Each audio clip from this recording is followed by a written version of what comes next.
Okay, thank you very much, everybody. So we're ready to make a start. So welcome to this meeting of Calderdale's Cabinet. As I said, it's being streamed live on YouTube. So item 1 is apologies for absence. I think all Cabinet members are present. For people who are watching who've not followed the meeting before, there are in addition to Cabinet members, there are a number of members of other groups who are not members of Cabinet, but may have asked to comment on particular items, as well as officers present.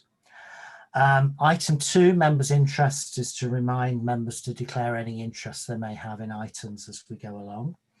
And item 3, admission of the public. All the items on the agenda are public items, so there's no proposal to exclude press and public from this evening's meeting.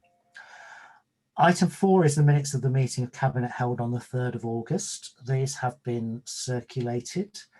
Could I just check that there are no corrections to those? And in that case, could I see a proposal that they're a correct record? Thank you, Jane.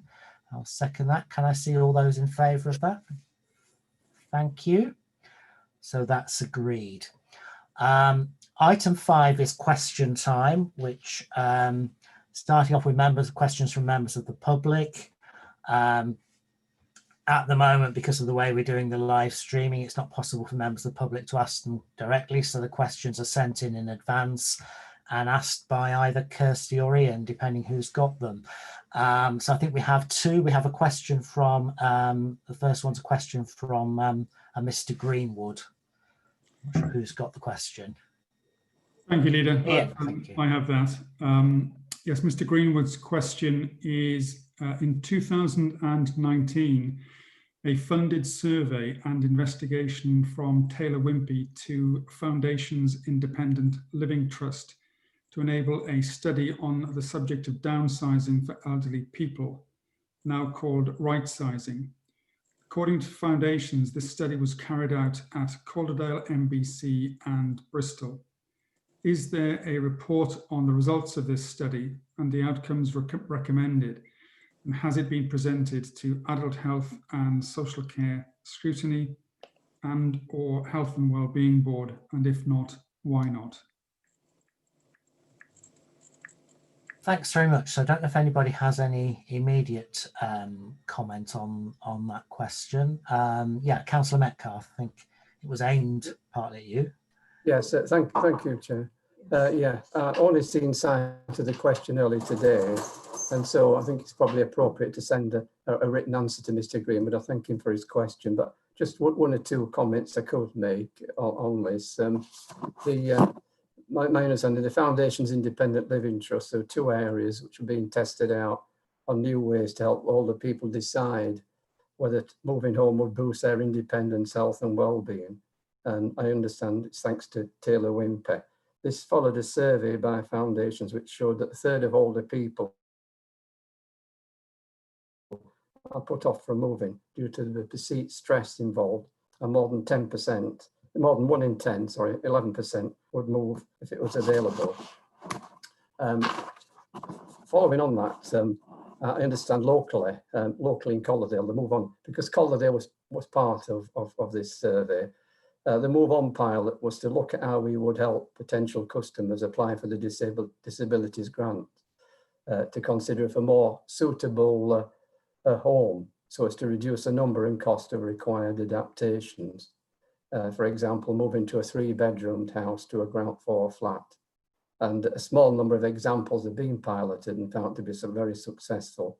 And one I do remember one not too long ago, unfortunately, I wasn't able to go to it, was when one in Sorby, where a reasonable size development included 2 specially designed bungalows, one which will meet the specific needs of a family, as it applied to the council for disabilities facilities grant to fund adaptations. So that part was one of it, and there's also the other moving on part and the move part. And I understand consideration is being given to how the foundations respond to the government with regard to the use and reference to downsizing. And no report or comment, to my knowledge, has yet been issued on that. I understand the pilot is still ongoing due to the present COVID pandemic, so no final report or comment from the foundation has yet been provided. So that would probably answer why we haven't been able to present this to either Health and Wellbeing Board or Adult Health and Social Care. But I think, to be fair, to get the full facts of this in the short time I've had available is to send a written report to Mr. Greenwood, and no doubt we'll be following up as to when this full pilot results will come through. Thanks very much, Bob. I'm also aware Mr. Greenwood raised an issue about a response to an earlier question, and from a previous meeting, and we'll chase that up and make sure that's dealt with as well. Okay, and then secondly, we have a question from Anthony Ray, Mr. Ray, which came in slightly late, but we'll take it and make sure it gets a response. So again, I think that's back to you, Ian. Yes, thank you, Leader. Yes, it's a rather lengthy question, but I'll summarise it as follows.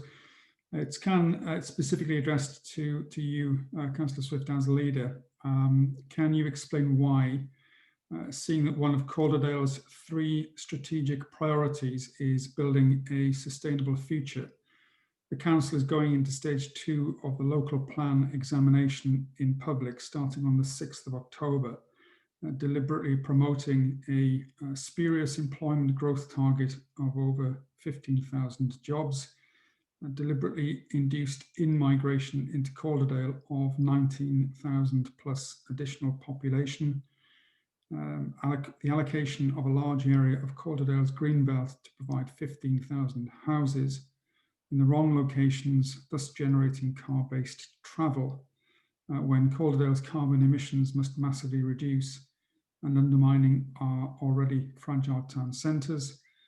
Can the leader of the council explain why the council is deliberately planning to embed these completely unsustainable approaches from the past into what has to be the plan for Calderdale's sustainable future, and why the first, second and third of these profound consequences have not been disclosed in the actual local plan text or policies, so that consequently the people of Calderdale are very largely unaware of them? That's the question, Leader. Thanks very much. Not sure why specifically addressed to me. Won't be unsurprised. I'll probably pass some of these to Councillor Scullion, who is the expert on the local plan. But we will provide a full and lengthy response because there's quite a lot of detail in those. But I think also would have to say that I don't agree with the interpretation that's being put on some of the points in there. So particularly the suggestion in the question that some details of the plan are inconsistent, for example, with the West Yorkshire statement of common ground, which has actually been drawn up specifically to take account of the local plans of various authorities. So I found that a bit surprising. And I think also the point of the question relating to the Greenbelt could be heard as giving the impression that the plan proposes 15,000 houses on the Greenbelt, when actually 15,000 is the total number of houses proposed over the plan period, only a proportion of which would be on Greenbelt. So I give those 2 examples. I think it's quite important that people understand that the detail there would be somewhat contested, and hence really that would probably be my response on the last point, where the questioner says that these profound consequences have not been disclosed in the actual local plan text. So I think I'd say, with respect to Mr. Ray, that actually those consequences are his interpretation of aspects of the plan, which would probably be contested. And actually, the whole purpose of the examination is to test out precisely some of those points and whether those interpretations are right or whether the council's interpretations are correct. But Councillor Scullion, do you want to add anything to that at this point? Thank you. Simply that the inspector will indeed test the assumptions made in our draft local plan. on the 6th of October. We expect her to sit for a considerable number of weeks doing exactly that. And I'm sure Mr. Ray will want to make representations to the inspector. And not all growth is bad, really. We want our children and our grandchildren to be able to find homes in this borough. And we want also, I think, post-COVID, for other people to come and live in Calderdale and fill the primary schools and shop in the shops and make sure that we have a thriving future. And they actually have a share in the experience of living in Calderdale that many of us have been very grateful for during COVID. Thank you, Leader. Thank you. So we'll expand on those in a fuller written response. I think just checking with Ian and Kirsty, I think that was the only public questions we had. And then I had notice of a question from Councillor Baker, who I think I saw on the call earlier. Councillor Baker. Thank you, Leader. Yes, you'll be aware a few weeks ago I raised with you the issue of our ongoing developing links with China in relation to Uyghur Muslims who are suffering a genocide in Xinjiang province of China. I noted recently over in Wakefield Council, in relation to this issue being raised, they'd launched a consultation with members of the public to gauge the public's attitudes to this, to see whether they should carry on developing these closer links or whether they should raise concerns over it and perhaps sever ties with China over such an issue. I know as leader of the council, you have a strong commitment to human rights issues. So I wondered, therefore, if you had launched a similar consultation as have Wakefield Council on this issue. Thank you. Thanks very much, Councillor Baker, and I appreciate the the early queries you raised as well as the question. And I think the treatment of that Muslim community within China and the stories around that have caused huge concern worldwide and clearly do raise big issues about China's human rights record. I think Calderdale's links, which have actually really been fairly limited. I mean, kicked off in 2014 at a time when I think both, the government was very keen on developing links with China and indeed on securing Chinese investment into many infrastructure projects. And there was a bit of a pressure and a movement alongside that for many towns to enter into sort of friendship agreements with Chinese towns, often based on approaches from those Chinese places. But I do think we should look at what the best way of using that is to feed back our concerns about what is happening there and whether it should lead to some wider measures. Clearly, there's an issue. I think we've seen this particularly with PPE, that the Western world generally is very, very dependent on a lot of manufacturing supplies from China. I think there was a view at one point that perhaps improving links would be part of a process of opening up China more to democratic influences. And I think sadly events of the last 3 or 4 years have shown that that was misguided. So I think we should look further about what influence we've got and how to use it. I've not yet had an opportunity to look at the detail of what Wakefield are doing in terms of a consultation, but we'll have a look at that and share something with group leaders about a suggestion about the best way forward. Thank you for your question. Brilliant, thank you. Okay, that's all that I've had notice of in terms of question time. So I'll move us on to the main agenda. Item 6 was to be a report from Place Scrutiny Board and a recommendation in terms of the reopening of 2 of the household waste recycling centres. Of course, since then, this has come up from a petition at full council, and the 2 centres concerned, dates have been agreed for them reopening later this week. So with the agreement of the chair of that board, I'm simply suggesting we just note that this item has been received and acted upon. Thank you, Councillor Robinson. So if I could then take us on to item 7, choice-based letting policy, and I think this Councillor Patient could ask you to introduce this. Thank you, Leader. Okay, so yeah, as you mentioned, this is a review of the choice-based letting policy. I'm looking towards Cabinet to move the move the sort of recommendations as written in the report.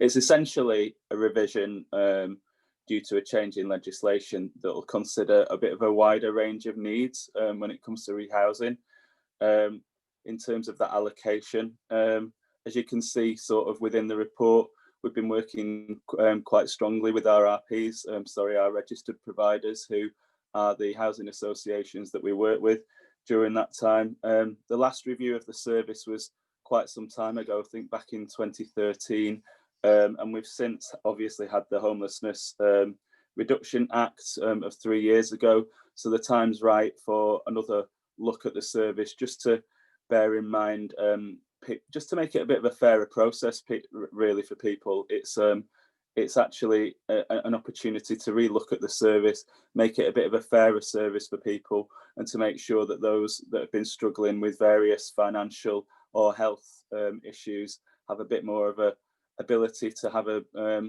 have a fairer stab at the process, really. I know Councillor Metcalfe was interested in also speaking on this. He's got some historic dealings with some of this, and you know, if Heidi wants to come in as well, I'm more than happy to do that, but also happy to take any further questions on it. It's a lengthy report, and there's a lot of detail in there. I'm happy to pick out any of it if needed. Thanks very much, Scott. Yeah, Councillor Metcalfe, did you want to comment? And I see yes, as well. A fairly brief comment, but it seems such a long time ago when this scheme was introduced in 2007. But I do remember it well, being the Pennine Housing Board Chair at that time, prior to Together Housing came into being. And just a comment is, I'm pleased to see it's worked so well, apparently so well over the years, in partnership with the Housing Association, the registered provider. It was a housing association then, I think we're called, in partnership with Calderdale Council and the other registered providers as well, who use this choice-based lettings themselves within Calderdale. I do understand, as Scott has already said, now there's obviously a need to update it to new legislation, and indeed it does need a review after so many years. And so I think that's right and proper that we agree with those recommendations. Just one item in that report, actually a chart in the report just gives the membership at June 2020 in the different membership statuses. But the total active membership, it's saying, is 3,760. I haven't recently seen just how the membership has increased or decreased over the last year or two, but it does seem fairly high. Does that membership, active membership, and I do hope, as the report comments on, that the new wider banding structure will help to inform better choice, if there is choice available, for potential people on that list anxious to get new accommodation or accommodation. I mean, just as an aside, what it does mean, of course, in any discussions we have about socially rented accommodation, like every council, we're seeing such a dramatic decline over the years, and there's a massively urgent need to have more provision of I won't use the word affordable because that means a lot of different things, but certainly a real need for more socially rented accommodation in Calderdale, in the right kind of categories of accommodation to help some of those many thousands still on that active waiting list.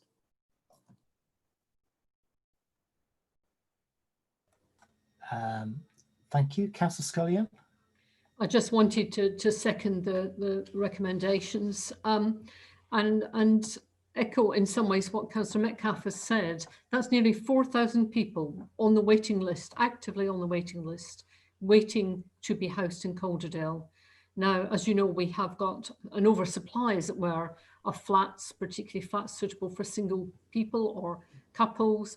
We've got a tremendous need for housing for families, families with disabilities or with a disabled child where they need extra room, and indeed housing with extra care for older people. as well as bungalows. As Councillor Peel once famously said, we should definitely build more bungalows. So I second this report and I commend it to the Cabinet. Thank you, Jane. I'm not seeing anyone else. Scott, is there anything you want to come back on?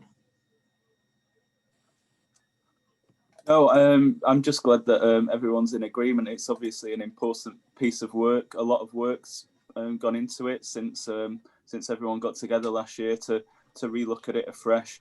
And obviously, as mentioned by Councillors Scullion and Metcalfe, there is an awful lot of people that can potentially benefit from the revisions therein. So I'm happy to recommend this, the recommendations as written in the report to the rest of Cabinet. Thank you, Leader. Thank you. Can I see all those in favour of the recommendations? That's unanimous. Thank you. So the next item, item 8, disposal of former Bailiff Bridge Library. Councillor Scullion, can I ask you to introduce this? Thank you. And I did see, Leader, that Councillor Robinson wants to come in later on. I'm going to start really by addressing the question of why this particular report is in front of you today. And the history of this goes back a little way. I understand that my predecessor, Councillor Barry Collins and Councillor Press, met with members back in 2018. And in fact, the library itself was closed in January 2019. And there's alternative library provision at Hipperholm Brick House and obviously our central library. There's online provision, which has increased in take-up recently, and indeed our very successful home library services. Cabinet actually agreed to the permanent closure of the library on the 2nd of September 2019. And here we are in September 2020, a year later. Officers have indicated that there have been no complaints or representations from library users themselves. And sad though it was that we had to end that service, people do seem to have found library services elsewhere. Our service that looks after our estates and our buildings carried out the 21-day member consultation. 2 of the ward members raised no objection. 1 ward member did object, and that's why it's come to Cabinet today. As 4.6 in the report says, the ward member didn't object to the disposal of the asset, seeing the issues that have been presented thus far, but was very keen to hypothecate the money raised from the disposal of the library to that particular ward. I'm afraid that by and large, almost without exception, when we dispose of buildings, the monies do go to the central pot. And we retain those monies separately as part of the capital programme. And there is in some ways, I think, a very good reason for that, because some wards within the borough are better served in terms of having, in some cases, a fine and handsome bunch of buildings that are civic forebears built. Other areas are not quite so lucky. And by putting the money into the central pot and then redistributing it according to the needs of the whole borough, it does mean that our capital can be spread across the whole borough rather than remaining in areas which happen to have had a legacy of buildings which in due course may well come to disposal. So members, officers and myself have considered a number of options. Do not approve the disposal. Approve the disposal, support part of the proposal, i.e. hypothecate the money to one particular ward. And the recommendation is that the Cabinet approves the disposal of the former Bailiff Bridge Library and confirms that the capital receipt from the disposal be used to support the Council's capital programme in line with Council policy. Thank you, Leader. Thanks very much, Jane. Councillor Press, unless you indicated to come in as a Cabinet member, do you want to second the recommendation at the same time? Yes, I wanted to second the recommendation, and I wanted to make it clear that Bailiff Bridge was closed for health and safety reasons. And as Councillor Scullion has indicated, we did hold a meeting, myself and Councillor Collins, because we were actually, it's always been our policy to try and find where we can an alternative community facility. But it's my understanding that, despite all the efforts of our officers and the conversation that was had at that particular meeting and ones with officers subsequent to that, we did try and work with the community association to look at relocating the building, but unfortunately that didn't meet with any success. And I do also believe that our head of the officer responsible for our library, Sarah Richardson, I believe she has previously responded to Councillor Robinson and explained this. So obviously he may have things, further things he wishes to say, but I just wanted to say that regrettably the state of the building and the absence of any alternative has led us to put this forward, and we're asking Cabinet to approve the disposal this evening.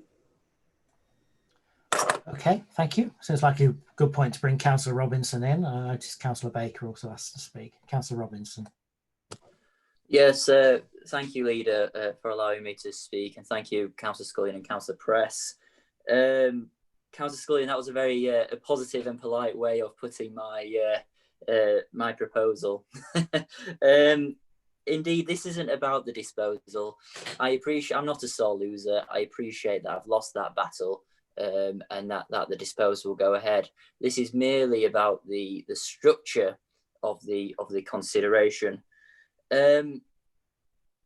The report, obviously, this is coming from a position, we're all councillors, we all represent wards, we all act in the best interests of our communities, so I'm sure you can appreciate where I'm coming from here. The report recommends option 2. I'm asking you to support option 3, which is my recommendation to you, which is asking for a small proportion, maybe even just 10%, a notional goodwill proportion of the consideration to be used to support something within Bailiff Bridge. Effectively, this would come from the consideration, not from a Section 106 agreement. The reason is because Bailiff Bridge is losing a community asset. So therefore, I think it's only fair and goodwill would stipulate that some money should go back and be reinvested in Bailiff Bridge. Just, Leader, if I may, just to drill down on this precedent point. Well, if it did create a precedent, that's not necessarily a bad thing. That would be my first comment. However, I don't think it will create a precedent because the circumstances of this case are sufficiently unique in that it won't lead to a precedent being set. And the reason why I say that is because Councillor Scullion, and she is completely correct, the library was closed on health and safety grounds. Now that only comes around once in a blue moon. So therefore it wasn't actually closed on capital reasons. So therefore I think it would be only fair to stipulate that a small proportion of the consideration would be used to reinvest in Bailiff Bridge. So that's just my proposal, Leader, if I may. Please support option 3. It's fair and it'll give Bailiff Bridge some reinvestment that it deserves. Thank you. Thank you, Councillor Robinson. I'll bring Councillor Baker in as well, and then I notice Councillor Dacre wants to respond to that. Thank you, Leader, and again, thanks for the opportunities to talk on these issues. I do appreciate that is something that you are very generous in doing with opposition members and backbench councillors. I do think it's important. The point I really wanted to make here is around the library service generally, and I know this has been an issue for a number of years, and it has been looked at quite a few times at scrutiny around how you adapt libraries to modern uses. It is a very important service for people, especially these days, how you require access to the internet to do things like claim for universal credit. And I know my own ward doesn't have a library, and I often get contacted by residents kind of with problems accessing computers and what have you. And I do think there's an opportunity with, you know, as we come out of coronavirus, to look again at our libraries and what use they have and potential. So I think it's kind of sad in a way that we're losing buildings like this through, you know, the financial situation the council's been in and the inability to provide that long-term maintenance of them. I know it's started to happen to a few buildings now. Bailiff Bridge Library, I believe Woolston Library is another one which is under threat, and the same thing happened to you know, the Ellen swimming baths, if you recall about that.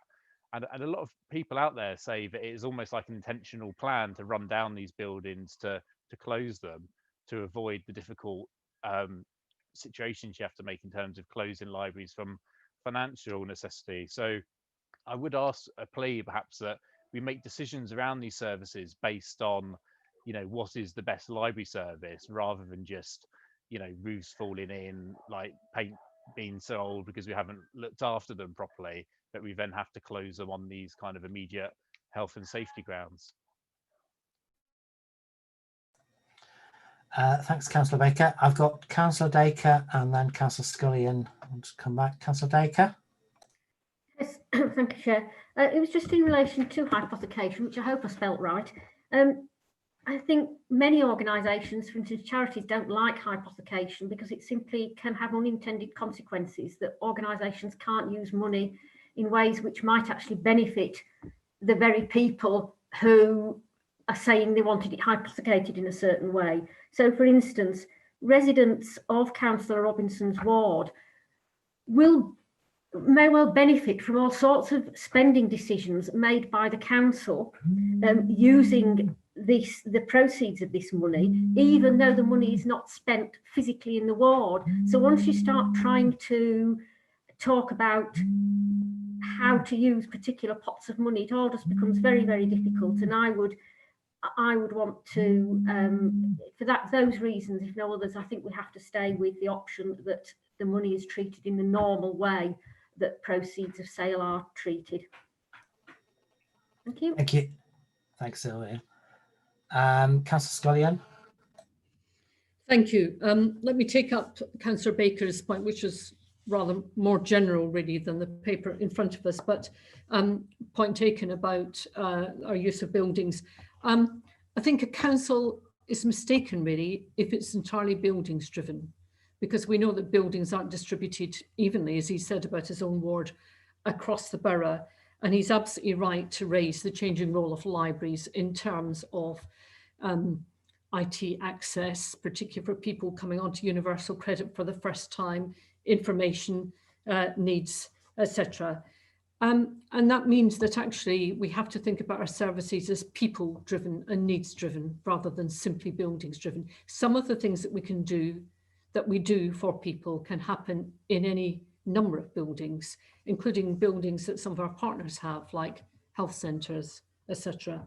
And I would refute the implication that we are running things down deliberately. If the government had actually given the kind of money that we should have had in the last 10 years, then actually the maintenance programme, the major works that we should have done, actually we would have been able to do and indeed would do. So I absolutely refute that we have run things down deliberately.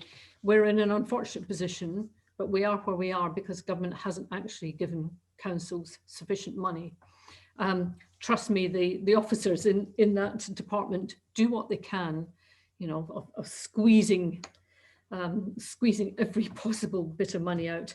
And come back to Councillor Robinson, he is to be commended, I'm sure, by the people in his ward for fighting for his ward, actually, and we would all do the same in his circumstances. But I refer back to the point that I made about what is equitable. All of the time we're balancing what we need to do for the whole borough and the competing needs of the whole borough. And in this case, I commend to the Cabinet recommendations laid out in 3.1 and 3.2. Thank you, Chair. Thank you. Councillor Press, you want to come back briefly as well? Yeah, just very, very briefly, just to echo what Councillor Scullion has just said, and it's really just a bit of information really. The Porter cabin, which is what it was, which was Warston Library, was initially commissioned with a projected shelf life of, I think, 25 years. And it was, you know, it was many years beyond its viability date. It was not an asset. And we did, more importantly, we did pursue every alternative avenue we could think of, including the garden centre, local schools. We spoke to the town council. Because, as Councillor Scullion said, the service isn't about buildings necessarily. It should be people driven. And we hoped, as we hoped in Bailiff Bridge, we'd hoped that the community would help us with an alternative mode of delivery. And it just wasn't possible. So, yeah, it's just refuting that narrative because, to be honest, it just isn't the case. It's not what it's about. Okay, I think with it's informative, but is a bit, we have a bit rerun a debate we've had a couple of times elsewhere. And as said, this paper is quite narrow about the disposal. I think Councillor Robinson, as Councillor Scullion said, you've put a case well. It's a case probably as a fairly new councillor, quite a lot of years ago. I've probably ran myself in the past, but I'm afraid I have become convinced over the years of Councillor Dacre's arguments about the risks of hypothecation, and I think I would have to stick with the recommendation as moved. So that has been formally moved. Can I see those in favour, please? Thank you. Thank you for your time. Thank you. Okay, so that now brings us on to, quite appropriately, to a set of 3 financial reports which go from the current position and plans to cope with the current provision through the medium-term financial strategy and some of the work that's being done on thinking about what the council might look like for the future. So the first of these is the financial recovery plan, and I'll ask Councillor Dacre to start us off on this one. Thank you, Chair. So yes, this is an update on the plan that I gather you dealt with in July at Cabinet. And the first point I think it's important to make is that the financial situation of the council has eased to a degree, in that it's now not the case that we're looking at an urgent emergency spending or budget or spending decisions, and the risk of a Section 114 notice of insufficient resources to meet our obligations, that's also receded, at least for the time being. So in that sense, we are slightly better off than we were. The report reminds us that Cabinet agreed that there should be that the budget process should begin, and that we should be looking at certain steps with regard to this year and the future years' financial situation. So the report recommends that Cabinet notes the current position of the council. It continues with its approach to containing costs and to making previously agreed savings, and then also to reviewing the council's discretionary spend and considering a business critical model. I could say more, but I probably won't. But if anybody has any questions, I'd be happy to answer them. And Councillors Swift and Scullion may also wish to come in on this, as they may in relation to the 2 further reports.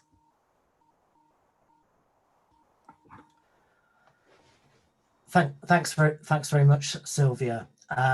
So as this set out, I mean, this remains a changing position, as you said, with some further detail on various elements of support from the government. That's clarified some of the position, and the flexibility to roll forward the loss of income around council tax and business rates does reduce the immediate pressure, but of course that only transfers the challenges into future years. Jane, did I see you indicating to come in? Yes, just quickly, Chair. When we discussed this in July, we made the point that this is an ever-changing picture, really. And again, this is a report at this moment in time, really, and Cabinet are asked to basically note that this is where we are at the moment. the first quarter revenue report did not fill us with joy.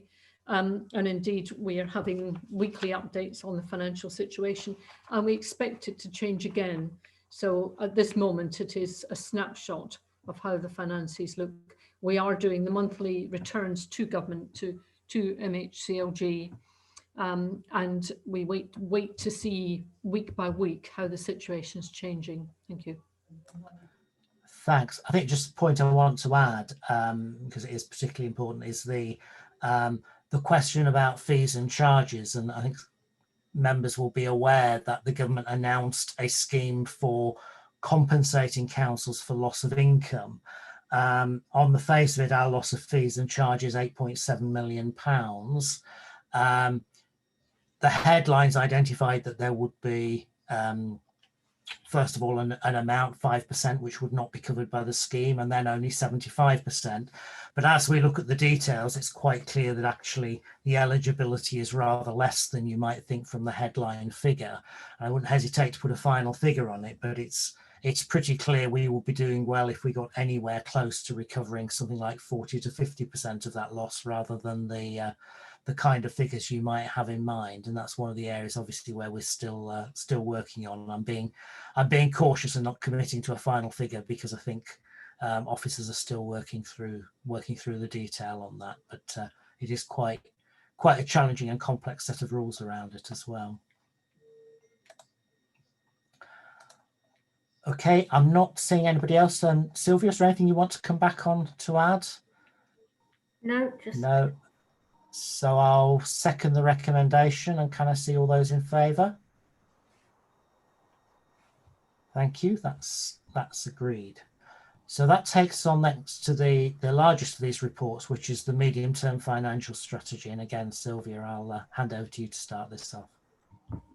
Yes, thank you, Chair.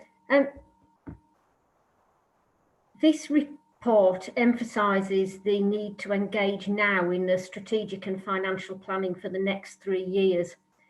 It notes and goes into some considerable detail about the huge level of uncertainty which the council is facing when it's trying to embark upon that planning process.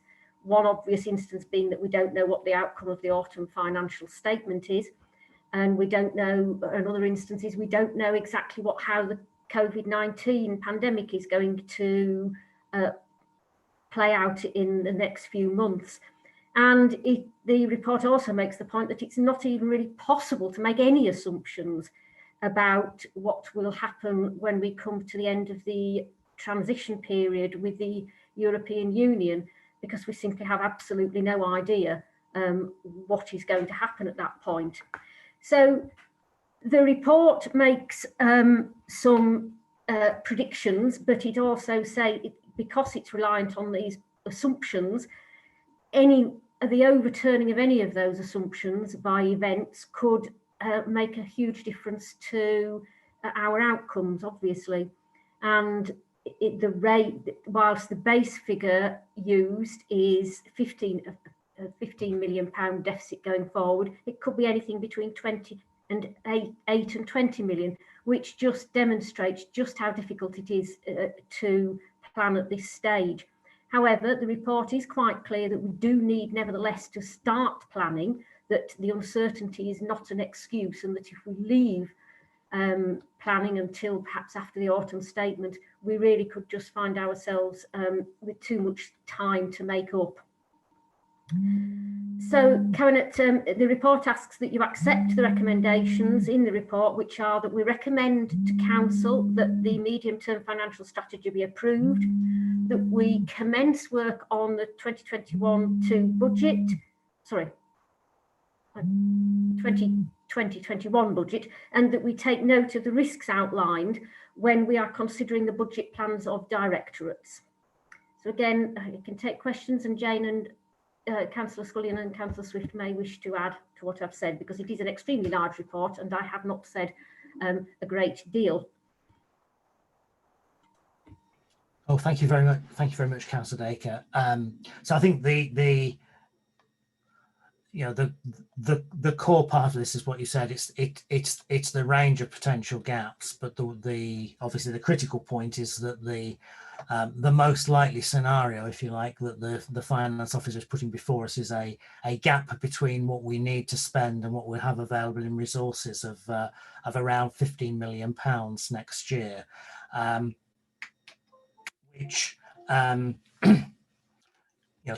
coming on top of a position where the council has been making savings and totaling well over £100 million over the last 10 years, is a pretty unpalatable situation to be in, and is going to involve members into having to make some very difficult decisions about the kind of services that we hand and the kind of sources that kind of choices that, frankly, I don't believe local councils should be being asked to make. We just talked earlier about the problems that result when councils over a long period have been unable to fund maintenance on buildings properly, for example, and that's just one small example of the kind of pressures that local authorities have been under for much too long.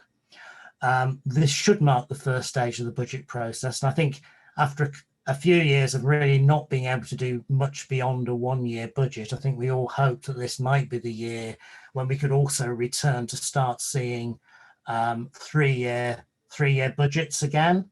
But clearly that is also looking pretty challenging right now. We will have to see what the spending review has to offer, and hopefully that might give us some planning ahead. But I think, again, worrying signs for partly understandable reasons because of COVID, about whether the government will themselves provide a 3-year spending review or will go for something shorter and less precise for that. And we hope, of course, that spending review might carry better news and that we might see some recognition of the challenge facing local services. But at this point, we clearly need to start to make plans on the most prudent basis, which is those that are set out in this report. There is a lot of detail, as you said, and a lot of assumptions in here, which I hope people will take time to look carefully on and as we start to develop options based on these. Councillor Scullion, is there anything you wanted to add? I think I just wanted to add something about the assumptions, because it is very difficult at the moment to make assumptions. And of course, our treasurer, our head of finance, has of course made some very careful assumptions, and I think you'll agree it's unusual for him to offer a range of possibilities from a deficit of 8 million to a deficit of 20 million. That's quite a range, and I think the figure that you mentioned of around 15 is a reasonable starting point. But just think about that. The best case at the moment that we are predicting is around 8 million. And that's really a very, very big figure. I think in terms of assumptions about going forward, we're working on the World Health Organization assumption that it will be about 2 years until a vaccine is fully up and running. Fantastic if it's before then, but that's the assumption which underlies some of these financial projections. And in terms of looking forward, we're obviously as a council going to maximise the income compensation scheme, of course, within the rules. And we are going to, going forward, spread various costs to do with rates and so on over 3 years. But nonetheless, it still leaves us in a position where we're looking at that range of figures, 8 to 20,000, probably around 15 in terms of looking at the medium-term financial strategy. And at the same time, we are trying to keep services going, looking after old people and looking after children in the borough. It's really quite a challenging environment. Thanks. Yeah, I did just want to re-emphasise one other point, which I think I made in answer to a question from Councillor Baker at full council. It is difficult to work out all the impacts of COVID going forward, but again, it's important to recognise that for many of our services, even when they restart, the impact is going to be quite considerable because they're going to have to be provided in a very different way.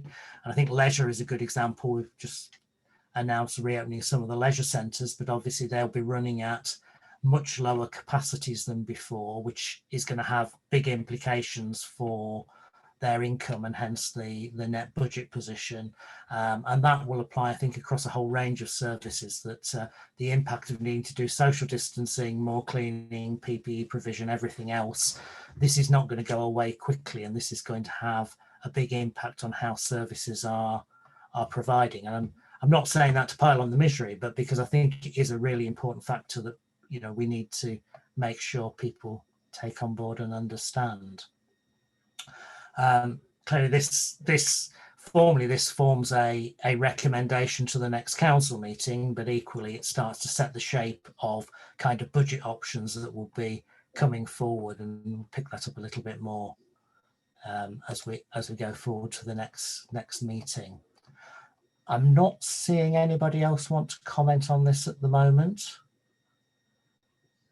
So can I see then, are we all in favour of recommending this as the strategy to council? Thank you very much. Thank you, everybody. And then item 11 is the future council paper. And again, Sylvia, I'll ask you to start us off on this one. Yes, well, as part of the medium-term financial strategy, it's necessary to look now at the restart and the review of council operations and services. And this report sets out a framework for doing that. And I don't propose to go through how that framework is set out, but I do want to just note that it refers specifically to the need to work with staff, local partners and communities when conducting these reviews. And the recommendations of the report are that Cabinet agree to restart and review approach outlined in the report. And it notes in particular that the keep it local approach has really been vindicated, I suppose, by COVID-19, which shows just how important the commissioning of local services locally can be. The second proposal is that the specific details and proposals set out in paragraph 4 are agreed to. And thirdly, that Cabinet receives a further report on the progress and future timetables at the October Cabinet meeting. So again, I can take questions, and I suspect that Councillor Scullion and Swift may have something to add. Thank you, Sylvia. Yeah, Councillor Scullion. I think it's worth emphasising that this is the beginning of the process. This is the beginning of the review in terms of how do we restart things safely. What could we stop doing and provide differently? What do we have to mothball? So really, this is asking Cabinet for permission to start all of these reviews. It's a lot of work for officers. It's on top of all the work that they've had to do during this first phase of COVID-19. But I think it's an opportunity as well as a pressure, really, in terms of taking a look at all of those services and to the public, and also some of our internal facing services of looking at our own costs and reducing those. So this is really permission Cabinet to start that review process. As Cabinet, I think behind the scenes, it's true to say that we have encouraged officers, I know they're very stretched, to try and bring forward as much as they can to the October Cabinet, so that we're not hanging about waiting and keeping the public waiting, but try and move as quickly as we can on this. Thank you. And seconded. Thank you. Not seeing any other Cabinet members at the moment. So Councillor Baker, you've asked if you can comment. I'll bring you in now. Thank you, Leader. Looking at this paper, you know, the priorities in terms of tackling the climate emergency and poverty and health inequalities are things that our group would entirely agree with. We're also hugely appreciative of the challenges that the local authority is facing in terms of its financial situation, and, you know, the hard work that has gone into trying to forecast possible outcomes and then work out how you deal with what is an unprecedented situation. And a lot of the paper seems very reasonable. There perhaps just a couple of points to make. In consultation, I'd ask you bear in mind the importance of listening to ward members around local services and consulting with them about changes and how things will reopen. On the issue of kind of rebuilding things with local suppliers, you know, there's clearly some benefit to doing that. You look at what your Labour group over in Preston has done with the Preston model, and there's some interesting things from that. There's a part of me that also thinks we have to consider, you know, the benefits of comparative advantages of trade. And I go back thinking of old books in the past, like how Adam Smith talked about the benefits of different areas specialising. And I think about our own history in Calderdale specialising in, you know, woolen, the wool trade, and how that brought us many advantages. And I think sometimes, you know, if one local authority has a good way of doing something, we shouldn't just be entirely locally focused on where we procure services from. So just make that small point. But generally, I think, you know, you're doing a reasonable job of dealing with very difficult circumstances. I'm pleased to see we won't have to do an emergency budget as things stand at this point in time. I hope the government does properly reimburse us for the loss of income we've had from various services. So just those final points, you know, do consult with ward members and the public, as well as just staff and council officers on this, and hopefully we can reopen services, and particularly, you know, some of those library services. I've said people are relying on that access to computer now for their universal credit. So do consider that when you're thinking about those more kind of you know, the out there library services, as well as just the central library service. Thank you. Thanks, Councillor Baker. Not seeing anybody else indicating, so I think just emphasise what you know, what Sylvia said. We're looking to bring a number of these reports together for the report at the October meeting, so that people can see a fuller picture. But we do recognise there is a lot of work in some of the reviews on here, and I'm sure there were some of those details. Not only want to consult with ward councillors, but probably some of them particularly, I imagine, particular scrutinies might take a particular interest in some of them as well. So trying to present as full a picture as we can of the way we need to respond and change. So if there are no others there, if we had the recommendations moved and seconded, can I see all those in favour? Thank you very much. So that's agreed.